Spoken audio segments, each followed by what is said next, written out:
Hello friends, welcome back to our channel study blog with Shivendra. देखिए, आज फिर एक नए लीगल जॉब नोटिफिकेशन के साथ आपके सामने हैं हम। जैसा कि आप सभी जानते हैं कि हम डेली बेसिस पर आपके लिए लीगल फील्ड के अंदर जॉब के नोटिफिकेशन लाते हैं, चाहे वो आपकी परमानेंट जॉब हो, चाहे आपकी वो कॉन्ट्रैक्ट बेस पर हो। बट यहाँ पर सैलरी पैकेज बहुत ही ज़बरदस्त अच्छा होता है।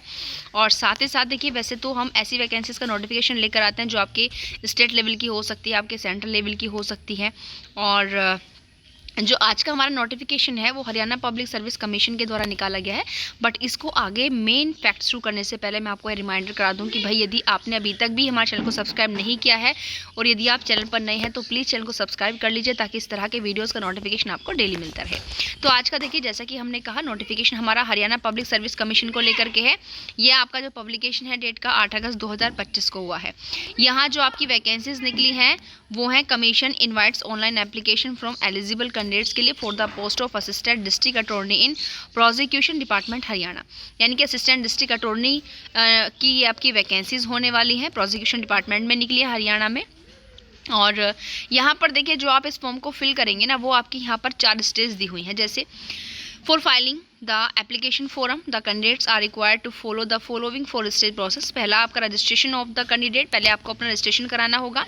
उसके बाद आप क्या करेंगे, जो भी आपके पार्टिकुलर एप्लीकेशंस हैं, जो भी आपसे रिक्वायर्ड यहाँ पर जो है मांग रहा है, उसको आप फुलफिल करेंगे। उसके बाद आपको अपना पेमेंट फीस काटे, उसके बाद आपको अपना फाइनल सबमिशन कर देना है। तो इस तरीके से 4 यहाँ पर अपनी जो है आपको चीज़ें यहाँ पर करनी है। और उसके बाद आइए देखते हैं यहाँ पर। और देखो, ऊपर तो आपको शॉर्ट फॉर्म में दिया हुआ, रजिस्ट्रेशन करना है आपको अपना, ठीक है। पार्टिकुलर एप्लीकेशन फॉर्म में जो चीज़ें मांग रहा है वो फिल करनी है, पेमेंट काटना है, फिर सबमिशन कर देना है। यहाँ पर 1 बाय 1 करके दिया हुआ है कि आप इस वाली वेबसाइट पर जाकर अपना रजिस्ट्रेशन कराएंगे, ठीक है। और उसके बाद जो है आप यहाँ पर अपना जो आप देखेंगे, candidates can register online by using their अपना mobile number, Aadhaar number. In case the data in Aadhaar card is not upload, the candidate should apply through mobile number, ठीक है। रजिस्ट्रेशन, लॉगिन आईडी, ये सारी चीज़ें आपको यहाँ पर करनी है। तो ये आप यहाँ से देख सकते हैं कि आपको क्या क्या चीज़ें यहाँ पर अपनी यूज़ करनी है, ठीक है। और उसके बाद देखिए, यहाँ पर अब हम आते हैं वैकेंसीज कितनी है वो सारी कैटेगरीज वाइज देखते हैं। भाई, टोटल जो आपकी यहाँ पर वैकेंसीज निकली हैं, ठीक है, ये आपकी यहाँ पर दी हुई हैं। आपकी सबसे पहली बात करते हैं, जो जनरल के लिए निकली हुई वैकेंसीज़ हैं। टोटल वैकेंसीज आपकी यहाँ पर 255 है। आपकी 134 वैकेंसीज यहाँ पर जनरल अनरिजर्व के लिए हैं। और आपका ओएससी के लिए 26 जो एससी कैटेगरी के अंदर है, डीएससी के लिए 26 हैं आपकी। बैकवर्ड क्लासेस में बीसीए के लिए 28 है, बीसीबी के लिए आपका 15 है, और ईडब्ल्यूएस के लिए आपकी 26 है। यानी कि कुल मिलाकर आपकी जो यहाँ पर 255 वैकेंसीज रहने वाली हैं।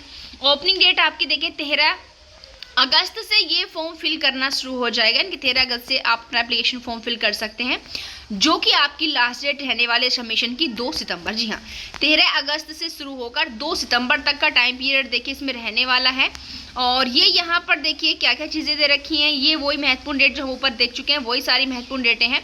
यानी कि ये आपका जो एडवर्टाइजमेंट पब्लिश हुआ है 8 अगस्त को हुआ है। 13 अगस्त से अपना एप्लीकेशन फॉर्म इसमें फिल करेंगे। ओपनिंग डेट है एप्लीकेशन फॉर्म की, 2 सितंबर क्लोजिंग डेट है। यहाँ पर देखिए name of post and category wise, ठीक है, ब्यूरोक्रेशन ऑफ द पोस्ट के बारे में दिया हुआ है। और यहाँ पर कैटेगरी वाइज दी हुई हैं सारी चीज़ें फिर से। और यहाँ पर एसेंशियल क्वालिफिकेशन की बात की गई, भाई क्या होना आपके लिए ज़रूरी है। तो डिग्री होनी चाहिए बैचलर ऑफ लॉ की, professional of a recognised university. तो देखो कितना सिंपल, कोई एक्स्ट्रा आपसे एक्सपीरियंस नहीं मांगा जा रहा है, ओनली आपसे डिग्री मांग रहे हैं लॉ की, चाहे 5 साल वाली हो चाहे 3 साल वाली हो। दूसरा, हिंदी या Sanskrit up to matric on higher standard. आपने मैट्रिक में या हायर स्टैंडर्ड में आपके पास हिंदी या संस्कृत रही हो। भाई, बहुत गोल्डन अपॉर्चुनिटी है हिंदी मीडियम वालों के लिए। और should have enrolled as an advocate with bar council. देखो, वैसे कोई एक्सपीरियंस नहीं मांग रहे हैं कि भाई आपको 1 साल 2 साल 5 साल का एक्सपीरियंस होना चाहिए। केवल एनरोल मांग रहे हैं आपसे बार काउंसिल के अंदर कि आप एज एन एडवोकेट के रूप में एनरोल यहाँ पर होने चाहिए, और कुछ नहीं मांगा जा रहा है। ध्यान रखें आप यहाँ पर। और पे स्केल भी देखो, जैसे मैंने कहा, यहाँ पर पे स्केल ना बहुत अच्छा रहता है इन चीज़ों के अंदर। और ये तो आपकी वैसे भी परमानेंट जॉब है। तो आपका जो सैलरी पैकेज शुरू होगा यहाँ पर 53,000 से स्टार्ट होकर आपका रहने वाला है 1,67,800। बहुत ज़बरदस्त है। और हिंदी मीडियम वालों के लिए बहुत गुड अपॉर्चुनिटी है। साथ ही ओनली लॉ की डिग्री मांग रहे हैं, एडवोकेट के रूप में एनरोलमेंट मांग रहे हैं, कोई एक्सपीरियंस नहीं मांग रहे। 255 वैकेंसीज हैं भाई, बहुत गोल्डन चांस है, आप इस फॉर्म को ज़रूर फिल करें। क्लोजिंग डेट मैं आपको बता चुकी हूँ, 2 सितंबर रहने वाली है, अब स्टार्ट भी नहीं हुई है, बट टाइमली रहते आप अपना फिल कर दीजिएगा फॉर्म। एप्लीकेशन फीस कितनी है देखो, कैटेगरी वाइज दी हुई है। अगर आप fall all persons of Haryana with benchmark disabilities, यानी कि अगर आप हरियाणा से हो और PWBD में हो, वो भी 40% डिसेबिलिटी होती है, तो आपकी कोई फीस नहीं लगेगी। अगर आप जो है OSC, DSC, BCA non creamy layer, BCB non creamy layer, ESM, EWS, अगर इसमें आप आ रहे हो वुमेन कैंडिडेट्स हो तो 250 लगेगी, और अगर आप ये थर्ड वाली कैटेगरी में हो तो 250 लगेगी। लेकिन अगर आप DESM candidates of Haryana belonging to unreserved से 1000, और ऑल रिमेनिंग कैंडिडेट्स जो भी बच्चे जैसे कि अदर स्टेट्स के होते हैं तो उनके लिए भी कितनी होगी यहाँ पर 1000 है जो कि रहने वाली है।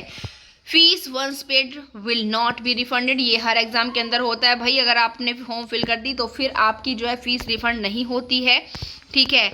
और फीस के बिना अगर आप फिल नहीं करेंगे एप्लीकेशन फॉर्म आपका रिजेक्ट कर दिया जाएगा। तो इस तरीके से यहाँ पर एज लिमिट दी हुई है, तो मिनिमम 21 साल से कम नहीं होना चाहिए, 42 साल से ज़्यादा नहीं होना चाहिए। ये आपकी कैटेगरी के अकॉर्डिंग एज रिलैक्सेशन है भाई, आप जिस भी कैटेगरी से बिलोंग करते हो अपना एज रिलैक्सेशन आप यहाँ पर चेक कर लीजिएगा, ठीक है। तो भाई ये देखो, अब एविडेंस पूछे कि आपकी एज का देखो वो क्या मैट्रिकुलेशन सर्टिफिकेट कि मेनली आपकी जो एज यहाँ पर काउंट होगी वो केवल आपका 10th बेसिस होने वाली है, क्योंकि पहला जो मेन सर्टिफिकेट होता है आपका कौन सा होता है एज के लिए, आपका 10th क्लास का ही होता है, ठीक है। तो भाई जो भी इंपॉर्टेंट इंस्ट्रक्शंस हैं इसमें हमने आपको सारे बता दिए हैं। बहुत अच्छी अपॉर्चुनिटी है आप लोगों के लिए, तो टाइम रहते आप इस फॉर्म को फिल कर दें, ठीक है। और बाकी ये नोटिफिकेशन आपको हमारे जो पब्लिक ग्रुप है Telegram group study blog with Shivendra, उस पर मिल जाएगा।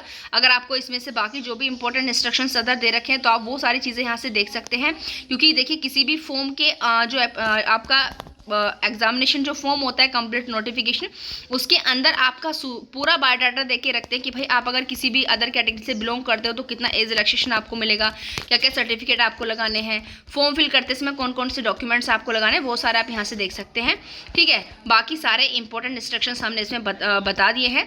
और वीडियो लास्ट करने से पहले एक बार फिर मैं आप लोगों को रिमाइंड करा दूँ कि भैया अभी तक भी अगर आप लोगों ने हमारे चैनल को सब्सक्राइब नहीं किया है तो प्लीज़ चैनल को सब्सक्राइब कर लीजिए, ताकि इस तरह के वीडियोज़ का नोटिफिकेशन आप तक पहुंचता रहे। थैंक यू, मिलते हैं इसी तरह के नेक्स्ट वीडियो में।